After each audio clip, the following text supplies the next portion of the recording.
La ripresa economica e produttiva dopo lo stop e il lockdown ha segnato anche purtroppo il ritorno di numerosi infortuni mortali sul lavoro. Maura Bertanzò.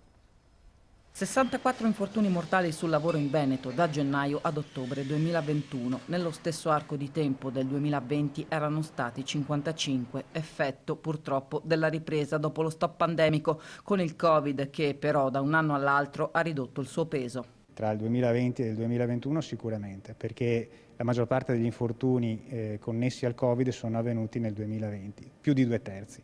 Quindi se i numeri sono paragonabili è chiaro che nel 2021 molte più persone sono morte sul luogo di lavoro. Vaccino e misure di prevenzione hanno fatto il loro effetto. Nell'anno di ripresa l'edilizia è il settore con più morti bianche in Italia, seguita da manifattura, trasporti, commercio all'ingrosso. E se il Veneto segue il trend nazionale, resta comunque in zona gialla a voler usare i colori, con un'incidenza di 30 morti bianche ogni milione di abitanti. Non è corretto contare il numero assoluto degli infortunati senza pensare a quante persone in quella regione lavorano.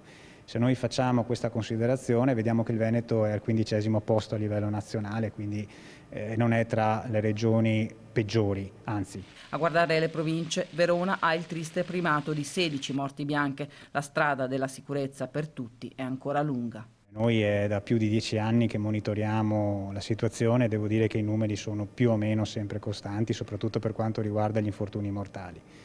Adesso in questi giorni il governo è intervenuto con alcune modifiche al testo unico sulla sicurezza, speriamo che diano degli effetti e che vediamo diminuire questi tragici numeri.